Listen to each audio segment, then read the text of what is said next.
Evangelio de Mateo, capítulo 26, vamos a concluir con el versículo 64. Evangelio de Mateo, capítulo 26 y versículo 64.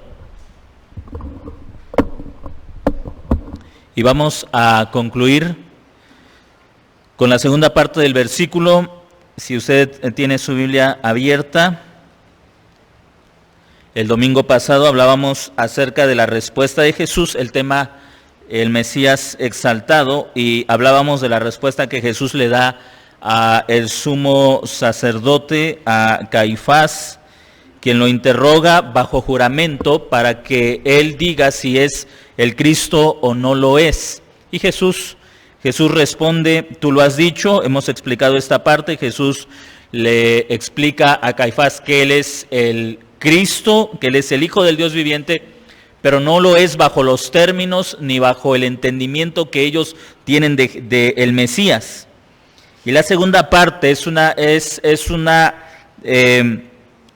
descripción de lo que va a suceder con el pueblo que lo ha rechazado, de lo que va a suceder adelante de ellos, no de lo que va a suceder adelante de nosotros. Es decir, para ellos era el futuro, para nosotros es el pasado. Para ellos era una profecía, para nosotros es una profecía con su cumplimiento, un evento histórico. Versículo 64. Jesús le dice: tú lo has dicho, y además te digo, desde ahora veréis al Hijo del Hombre sentado a la diestra del poder y viniendo en las nubes del cielo. Y vamos a ver esta segunda parte. ¿A qué se refiere Jesús con esta exclamación? Y viniendo en las nubes del cielo. Hemos visto la primera parte. Jesús afirma ser el Hijo de Dios, el Mesías exaltado, y hemos visto por el Antiguo Testamento que Jesús estaba haciendo una afirmación mucho más allá de decir soy un hombre que va a ser deificado o que va a ser endiosado. Más bien él estaba diciendo soy Dios en la carne. Recuerde que en el Antiguo Testamento, en el libro del profeta Isaías, el Señor dijo que Él no comparte su gloria con nadie y que a ninguno de los dioses, a ninguno de los ídolos de la tierra, Él daría su gloria. ¿Por qué entonces Dios le da la gloria al Hijo? Si el Hijo fuera un simple mortal, un simple ser humano, y Él le diera la gloria, le compartiera su gloria al Hijo, entonces Dios estaría practicando la idolatría. La única manera en que no se cometa este pecado es que Jesús sea Dios en la carne. Es entonces la única forma en la que Jesús puede tener la gloria del Padre o la gloria del Dios eterno, porque el Dios eterno no puede compartir su gloria con nadie, con ninguna de sus criaturas, más que consigo mismo. Así que Jesús es Dios, eso es innegable. Jesús es Dios, no hay vuelta de hoja. La Escritura lo afirma de principio a fin. Jesús es Dios. No comenzó a ser Dios a partir de su ascensión. No es que nació siendo un simple humano y luego fue convertido en un Dios. Él es Dios desde la eternidad, se encarnó y luego fue exaltado al lugar que siempre le pertenecía. Él es Dios. Pero vamos a ver la segunda parte. ¿Qué quiere decir Jesús con esta declaración? Y verás al Hijo del Hombre sentado a la diestra del poder, es decir, lo verás como Dios y viniendo en las nubes del cielo. Todo lo que Jesús habla en los evangelios ya ha sido dicho también en el Antiguo Testamento. Es decir, lo que estamos viendo aquí ya es el crecimiento de toda la historia de redención y que se culmina en la persona de Jesucristo. Observe un poco lo que los judíos debieron haber entendido cuando Jesús hace esta afirmación: y lo verás viniendo en las nubes del cielo. ¿Qué significan las nubes del cielo para los hebreos? ¿Qué significa esta declaración para el pueblo de Israel? Mire, en Hechos capítulo 2, para nosotros las nubes del cielo, ¿qué significado tienen? Bueno, tienen un significado atmosférico. Es decir, las nubes del cielo son las nubes que están ahí. Observe lo que dice en el libro de los Hechos, en el capítulo 1.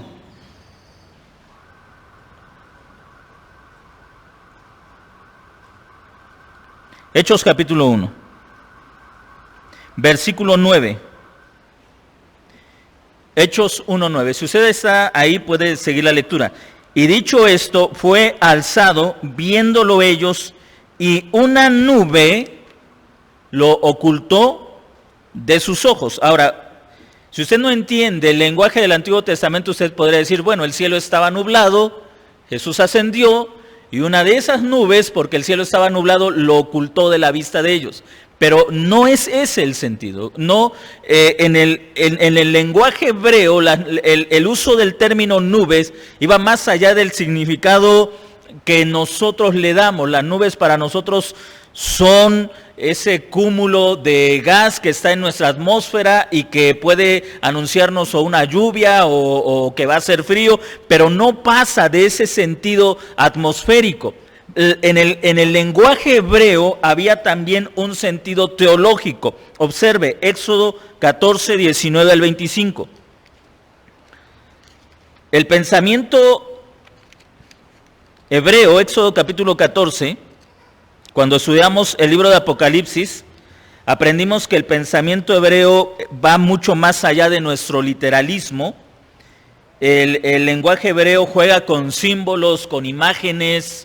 No es un lenguaje seco como el nuestro, técnico, está lleno de imágenes y por lo tanto es necesario conocer un poco de su pensamiento para entender también lo que se escribe. Éxodo 14, del versículo 19 al 25, y leemos lo siguiente. Entonces el ángel de Dios que marchaba delante del campamento y de Israel se puso detrás de ellos, y la columna de nubes se movió delante de ellos y se colocó en su retaguardia. Ahora observe esto, ¿qué simbolizaba la nube que estaba entre el ejército egipcio y la nación de Israel que había sido liberada? ¿Qué representaba la nube? La presencia de Dios. Esto era algo más que una simple neblina que por las circunstancias atmosféricas fue un evento fortuito, fue algo afortunado que la nación de Israel escapara tal vez en un día de mucha nubosidad y que la neblina impidió que los egipcios percibieran claramente al pueblo de Israel. No, eso no tiene que ver con esto. La nube era la representación, la imagen simbólica de la presencia de Dios en medio del pueblo, con dos significados: un juicio para la nación de Egipto que iba detrás del pueblo, pero protección para la nación de Israel que estaba escapando del cautiverio egipcio. Usted puede seguir la lectura del 14 al 25. Ahí mismo en Éxodo capítulo 19, versículos 16, capítulo 19, versículo 16 al 20, leemos estas palabras. Esta es la palabra que el Señor ha ordenado: recoged de él cada uno lo que ha de comer conforme al número de vuestras personas, tomaréis cada uno de los de su tienda un homer por cabeza. Estoy en Éxodo es capítulo 19. Estoy leyendo el capítulo 16. Capítulo 19, versículo 16 al 20. 19, 16 al 20. Al tercer día, siendo de mañana, aconteció que hubo truenos y relámpagos y una nube muy espesa sobre el monte y un fuerte sonido de trompeta, y todo el pueblo que estaba en el campamento se estremeció. Y Moisés sacó al pueblo del campamento al encuentro con Dios. La nube densa que estaba sobre el monte era símbolo ¿de qué? De la presencia de Dios. Era símbolo de la presencia de Dios. Es decir, cuando el pueblo hebreo usaba el término nube, ya sea los profetas, los apóstoles o el propio Jesús, tenía un significado más que el que nosotros le damos, un significado literal. El cielo está nublado, para nosotros significa puede ser posible que llueva, y no más. Pero para ellos tenía un significado teológico. Ellos entendían la acumulación de nubes esas nubes negras y los truenos dentro de las nubes como la imagen o el símbolo, la señal de la presencia de Dios. Podemos ir más adelante. De hecho, en Ezequiel capítulo 1, si usted lee el capítulo, se va a dar cuenta que Ezequiel alza su rostro al cielo y ¿qué ve? Ve nubes, ve unas nubes. Y dentro de la nube, él ve a seres alados, ve a querubines que están dentro de las nubes. La idea o la teología que se va formando en el pensamiento hebreo es que las nubes en estos eventos que tienen en particular el pueblo de Israel son el símbolo de la presencia de Dios en medio de ellos, pero de la presencia de Dios con todo su ejército, es decir, con sus ángeles.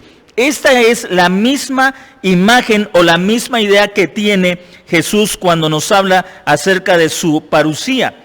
Vamos a Mateo capítulo 24.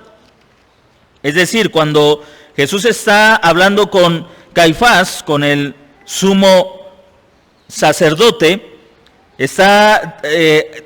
mire, él no está diciendo, como a veces se representa en algunas imágenes, a un Jesús que viene como un tipo Goku montado en una nubecita y que viene descendiendo en una nubecita. No es ese el significado. No tenía nada que ver con eso, tenía que ver con su poder para juicio y protección, destruir a sus enemigos y vindicar a su pueblo. Observe, Mateo capítulo 24, versículo 30. Entonces aparecerá en el cielo la señal del Hijo del Hombre, y todas las tribus de la tierra se lamentarán entonces, y verán al Hijo del Hombre venir sobre las nubes del cielo. Y observe lo que dice enseguida el verso 31, y enviará a sus ángeles. Es decir, venir en las nubes en el pensamiento hebreo implicaba venir con todo su ejército, con el cúmulo de su ejército de ángeles. A usted o nos haría muy bien leer a Ezequiel, particularmente a Ezequiel, para que usted se dé una idea de lo que implicaba la nube de gloria o la nube de la presencia, como algunos teólogos la llaman la nube gloria, para hacer una referencia no a las nubes que nosotros vemos, sino a la presencia de Dios en esa nube y llena de los ángeles de Dios viniendo para ejecutar sus juicios. Cuando Jesús le dice a los discípulos, a los que están escuchando en Mateo capítulo 24, verso 30, verán al Hijo del Hombre venir en la nube o en las nubes, no crea que está diciendo que va a venir en un día nublado o de mucha lluvia y que va a usar una nube para descender. Ellos lo entendían de otra manera. Vendría con los santos ángeles para ejecutar juicio en contra de los impíos. Mateo capítulo 25. En Mateo capítulo 24, versículo 30, entonces Jesús viene con las nubes del cielo.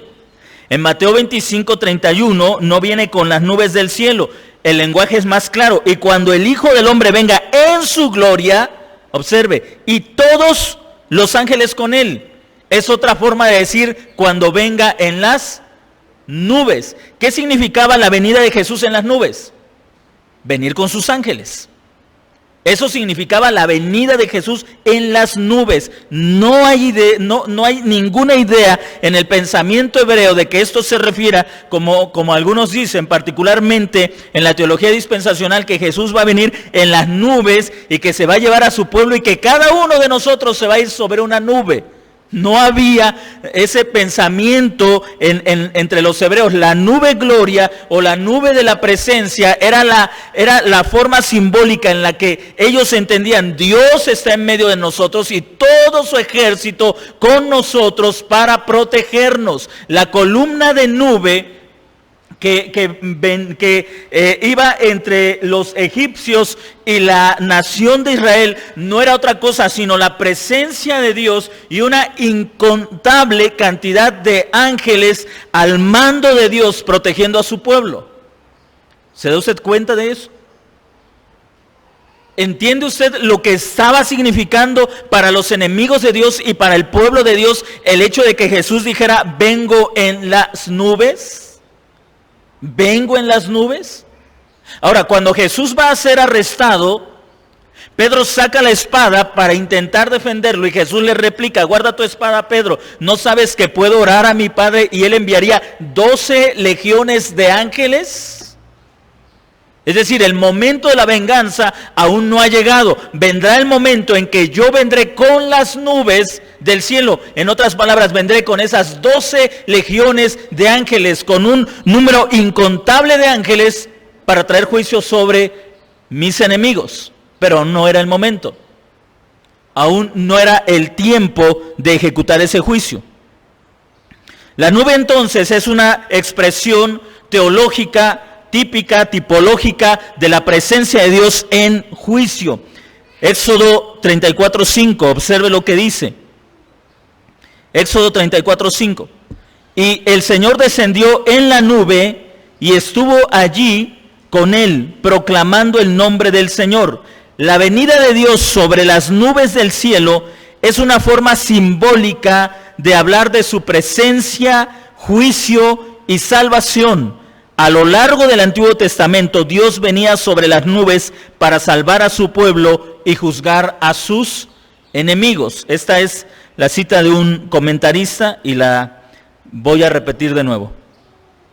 La venida de Dios sobre las nubes del cielo es una forma simbólica de hablar de su presencia, juicio y salvación. A lo largo del Antiguo Testamento, Dios venía sobre las nubes para salvar a su pueblo y juzgar a sus enemigos. Ahí tiene usted una percepción muy diferente que tenían los hebreos, los discípulos, el pueblo de Israel, cuando se hablaba de las nubes. Era más allá del significado que nosotros le damos. Observe lo que dice el Salmo 18, versículos 9 al 12. Cada vez que usted encuentra en los Salmos o en el Antiguo Testamento que se está hablando de juicio, se va a hablar más o menos en el mismo lenguaje. Dios enrollando los cielos, haciendo caer las estrellas, trayendo las nubes, porque todo esto era una forma de decir Dios está ejecutando sus juicios. Salmo capítulo 18, versículos 9 al 12. También inclinó los cielos y descendió con tinieblas debajo de sus pies. Cabalgó sobre un querubín y voló sobre las alas del viento. Hizo de las tinieblas su lugar secreto. Su dosel alrededor de él eran aguas oscuras y espesas nubes del cielo. Desde el resplandor delante de él, sus densas nubes pasaron con granizo y carbones encendidos. Aquí estamos hablando de un juicio que Dios derramó sobre los enemigos de David. ¿En qué lenguaje? Pues usted lo acaba de ver. Así lo interpretaban los hebreos.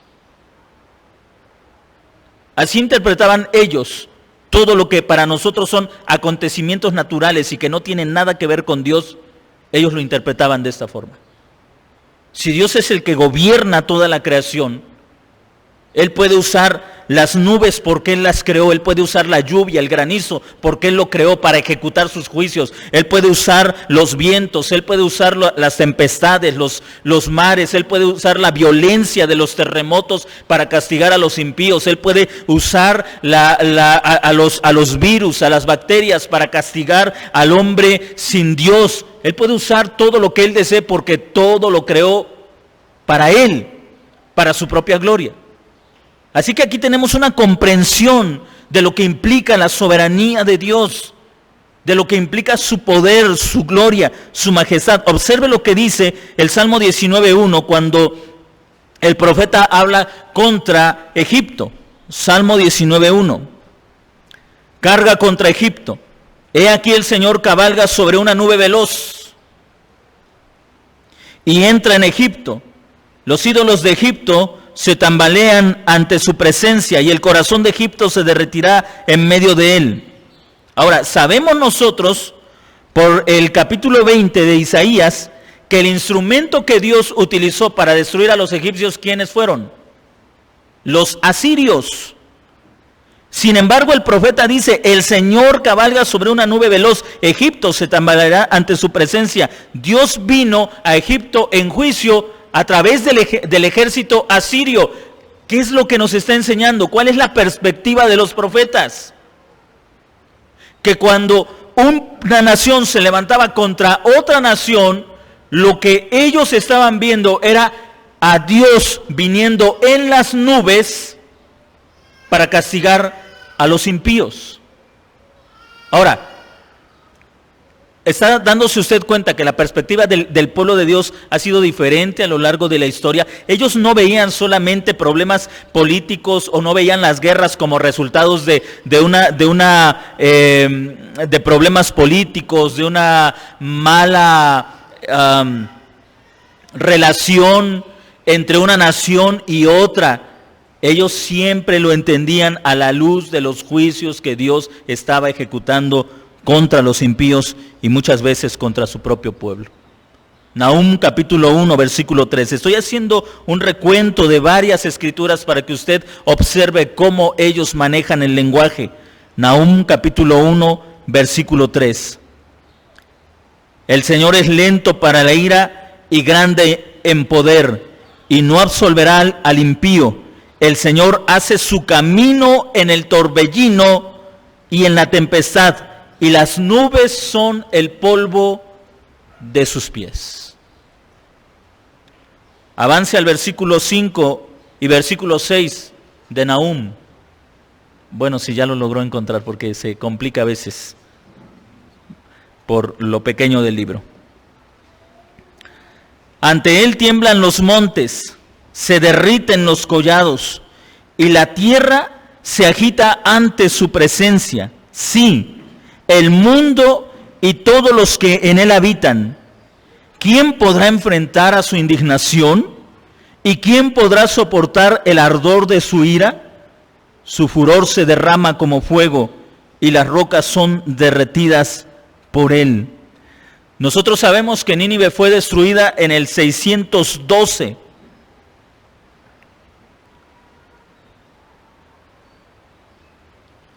Por los caldeos que invadieron a Nínive en el 612. A donde quiero que vaya, o lo que quiero que entienda, es la forma en que ellos utilizan todo este lenguaje. Ellos hablan de el cielo derritiéndose, de las estrellas cayendo, de el sol oscureciéndose, de la luna enrojecida, de el cielo plegándose como un rollo. Y todo ese lenguaje es un lenguaje que utilizan para hablar de los juicios inminentes de Dios sobre algunas naciones, y es el mismo lenguaje que Jesús usó para hablar de la destrucción de Jerusalén.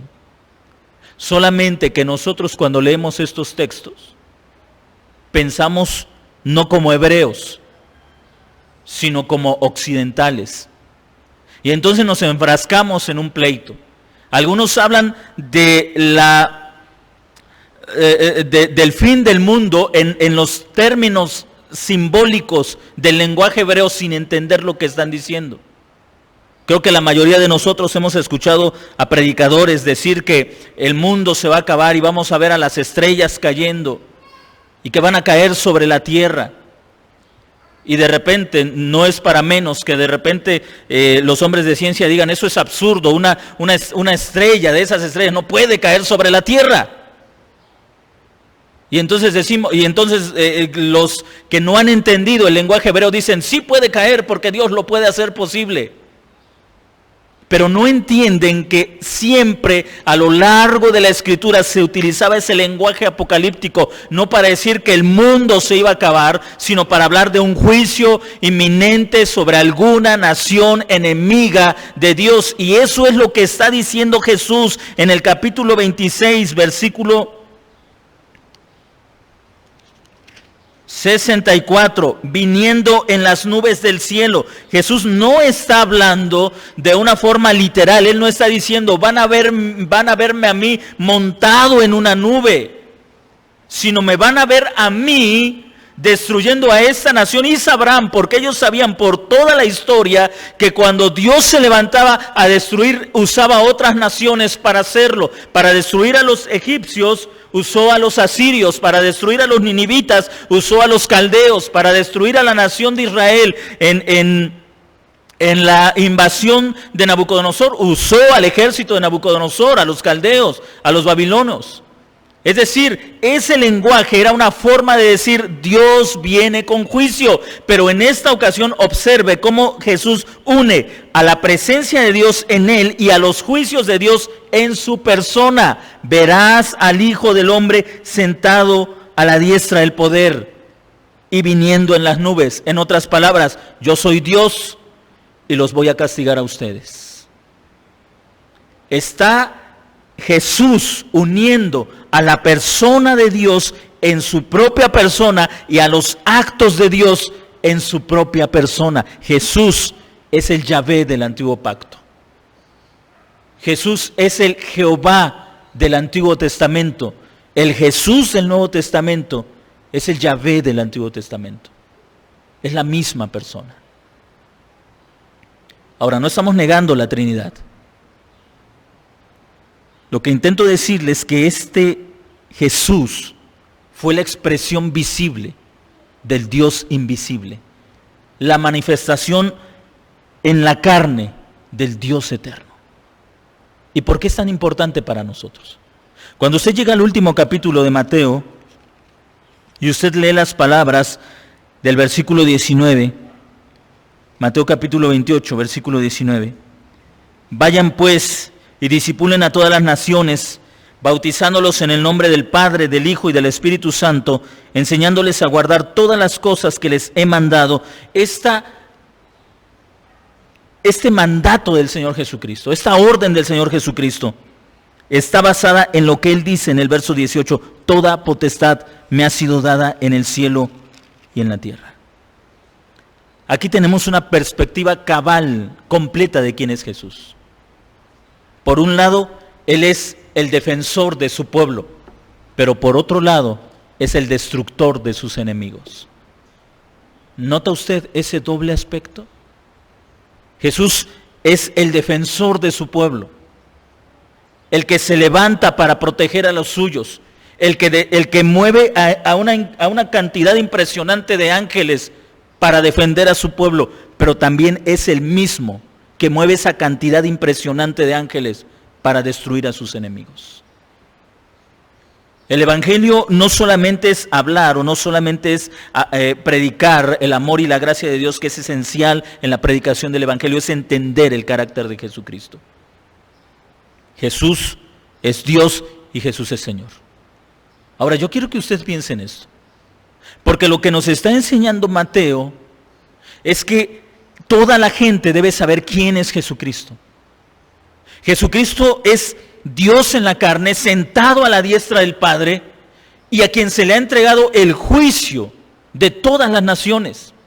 Cuando usted lee, por ejemplo, el Salmo 47, que leíamos en un inicio, habla de Dios reinando en todas las naciones. ¿Cómo es eso posible? En la persona de Jesucristo.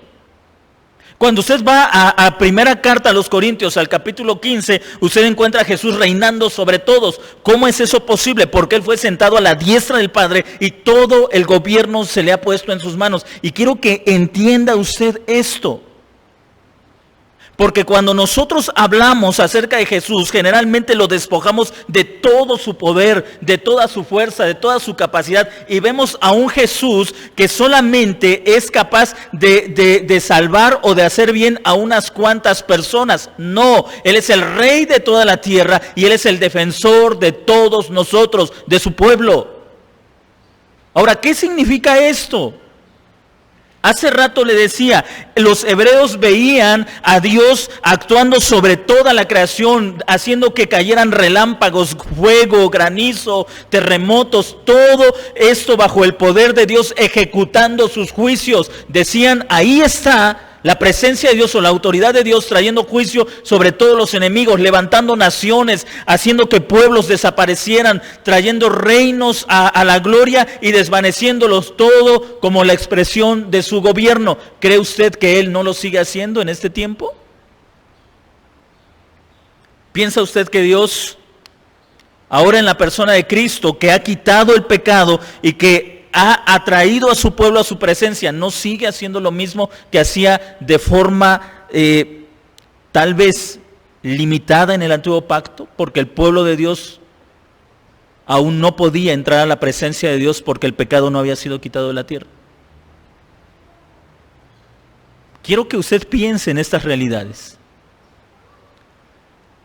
Porque si Jesús es quien dice ser, y Él es el que ejecuta todos los juicios porque Él se le ha entregado esa autoridad, ¿cuál debería de ser nuestra forma de vivir en esta vida?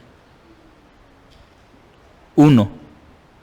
Si a Él se le ha entregado toda la autoridad, nosotros estamos obligados a vivir bajo su señorío.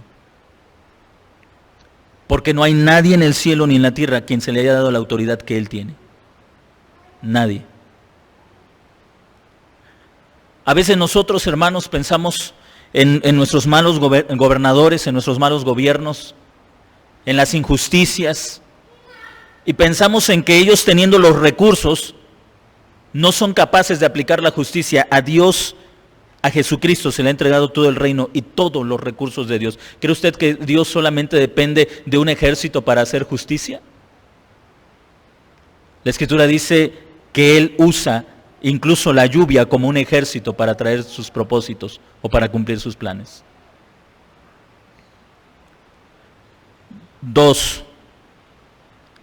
Si Jesús es rey ahora, nosotros no solamente estamos obligados a vivir bajo su autoridad, estamos obligados a enseñar a las demás personas a vivir bajo esta autoridad. A eso se refiere la gran comisión: vayan y discipulen a las naciones. ¿Qué es discipular a las naciones? Enseñándolas a vivir bajo la autoridad de Jesucristo. A mí me parece incongruente al inicio del año, cuando estaba dando clases en un seminario, uno de los maestros también del seminario es maestro de profesión, de carrera. Y cuando llegué a mi clase, encontré sobre la mesa donde ponemos nuestras cosas, encontré una de esas, ¿cómo se llama? La cartilla de, ¿cómo? La cartilla moral. La cartilla moral. Así que llegué, la vi y pregunté a los alumnos: ¿y de quién es este libro? Y me dicen, para mi sorpresa mía, es del maestro anterior, nos está enseñando la cartilla moral. Y les dije: ¿saben qué deben hacer con esto? Tírenlo a la basura. Porque si algo deberíamos hacer los cristianos es enseñar a vivir a la gente bajo la autoridad del verdadero Rey. Y ese no es Andrés Manuel López Obrador, es Jesucristo, a quien se le dio toda la autoridad en el cielo y en la tierra. A Él. Y Él usa todos los recursos que tiene para someter a sus enemigos. Él no usa abrazos para someter a sus enemigos. Déjeme decirle que Jesús no dice abrazos y no balazos. Él usa todo su poder y toda su gloria para someter a sus enemigos, porque no hay nadie ni en el cielo ni en la tierra que tenga la autoridad que Él tiene. De hecho, su autoridad es tan grande que usted no puede encontrar en este mundo físico el lugar de su trono, porque sería fácilmente atacado. Pero Él ha sido exaltado por encima de todo poder y potestad. ¿Por qué para nosotros se nos complica esto? Porque nosotros pensamos que solamente lo físico es real y somos ciegos a las realidades espirituales. Pero la Biblia abre nuestra vista a las realidades espirituales y nos enseña que en Cristo lo espiritual y lo material se unen y Él gobierna ambos mundos con un solo poder. Así que para Él no hay ninguna dificultad en usar a seres espirituales como los ángeles para que los hombres cumplan su voluntad. No existe ningún problema para Él. Y me sorprende que en muchos aspectos la iglesia, en algunos grupos cristianos, en algunas iglesias, hay una mayor influencia a enseñar un gobierno que va a pasar, y que yo sé que hay muchos cristianos que celebran que Andrés Manuel sea el presidente, no entienden que no podemos celebrar un gobierno de izquierda que es anti-cristiano, anti-palabra de Dios, anti-evangélico, el término que querramos utilizar. Pero gracias a Dios que nada hay permanente, solamente el reino de Cristo. Usted puede leer el Salmo número 2, y en el Salmo número 2 se asegura que el reinado de Cristo no tendrá fin. Nunca tendrá fin. Eso me alegra. El gobierno de izquierda que tenemos durará 6 años, eso esperamos, y pasará. Pero el gobierno de Cristo no tiene fin. Esto nos pone bajo una seria responsabilidad. Si Jesús es el Rey de Reyes, usted y yo estamos obligados a obedecerlo. Estamos obligados a enseñar a otras personas a vivir bajo su autoridad. Pero tercero, debemos aprender a vivir con la seguridad de que Él guarda a su pueblo. Cuando Jesús dice estas palabras, lo está diciendo no solamente para amenazar a sus enemigos. El Evangelio de Mateo, no hay ninguna fecha exacta para determinar en qué tiempo fueron escritos los evangelios, pero creemos que fueron escritos mucho antes de la destrucción del templo.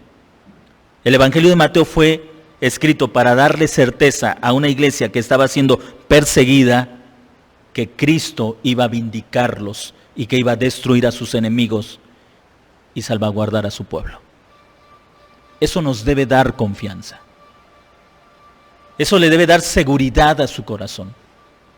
Le debe dar la certeza de que el Rey que reina sobre nosotros lo hace con verdadero poder y con verdadera autoridad. Que Él hace todas las cosas para su gloria y que todo lo que Él hace tiene un propósito: castigar a sus enemigos y salvar a su pueblo.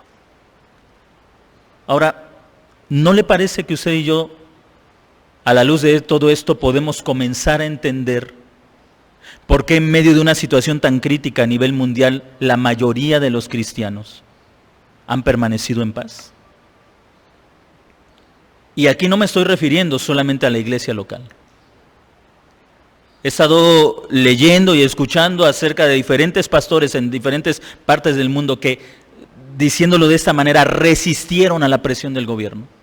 Resistieron a la presión de cerrar sus iglesias, resistieron a la presión de otras iglesias que los llamaron irresponsables, que les dijeron que no se estaban sometiendo a la autoridad que ha sido impuesta por Dios, que los llamaron amadores de riquezas, porque decían que lo que realmente les importaba eran los diezmos, las ofrendas, que por eso no cerraban sus templos, y los acusaron y nos acusaron de muchas cosas. Pero he estado leyendo a muchos de esos pastores,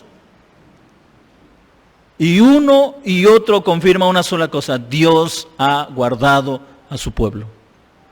Dios ha protegido a los suyos.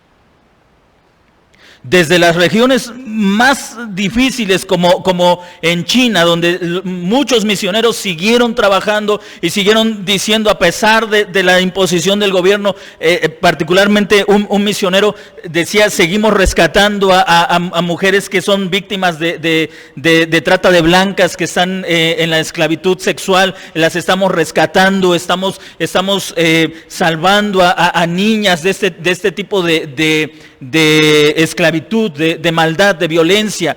Y siguieron haciendo el trabajo y congregándose las iglesias hasta lugares donde era menos difícil, como en nuestras propias ciudades. En cada uno de estos lugares los testimonios siguen siendo los mismos: Dios ha guardado a su pueblo, Dios ha guardado a los suyos. porque esto es el resultado de una sola verdad. Cristo reina y Él despliega todo su poder, manda a sus ángeles a guardar a los suyos. Y hablar de los ángeles, hermanos, de repente en estos tiempos puede sonar misticismo de aquellos que hablan de que se me apareció un ángel, o ilógico. Por favor, estamos en el siglo XXI, hablar de los ángeles esos son mitos. Pero la Escritura nos enseña que los ángeles fueron creados para el servicio del pueblo de Dios y están bajo la autoridad de Jesucristo. Una y otra vez la Escritura nos enseña una verdad, hermanos. Cristo reina y Él guarda a su pueblo. Él quebranta a sus enemigos y guarda a su pueblo. Recuerda lo que dice el Salmo, yo le digo el Salmo y usted me dice el número, el que habita al abrigo del Altísimo. ¿Cuál es? ¿31? Muy bien. El que habita al abrigo del Altísimo morará bajo la sombra del Omnipotente. Diré yo al Señor, esperanza mía, castillo mío, mi Dios, en quien confiaré. El que habita al abrigo del Altísimo morará bajo la sombra del Todopoderoso. Versículo 4. Con sus plumas te cubrirá y debajo de sus alas hallarás refugio. Escudo y adarga es su verdad. ¿Qué significa con sus plumas te cubrirá? ¿Dios tiene plumas? No. ¿A qué se refiere? Que Él usa a sus ángeles para guardar a su pueblo. Usted y yo no hacemos una oración a nuestro ángel de la guarda. No le estoy diciendo que de aquí en adelante le ore al ángel de la guarda. Lo que le estoy intentando decir es que desde que nosotros venimos a estar bajo la autoridad de Cristo, Él es nuestro Rey, demanda obediencia de nosotros, pero también es nuestro protector. Cuida y protege nuestras vidas. ¿No le alegra saberlo? ¿No le alegra saber que el mismo Dios que demanda obediencia de usted es el mismo que le dice con sus plumas te cubrirá y debajo de sus alas hallarás refugio? Es decir, todos sus ángeles estarán sobre ti para cuidar tu vida. Todos sus ángeles. Qué bueno es Dios con nosotros. Por eso le decía hace rato, a pesar de nuestros temores, a pesar de nuestros miedos, Dios ha mostrado su fidelidad. Hace 5 o 6 meses atrás, cuando todo esto empezaba, ¿cuántas veces no se preocupó porque quién sabe si llegaríamos a salir de esta? Y aquí estamos. El Señor nos guardó. Debajo de sus alas nos cubrió.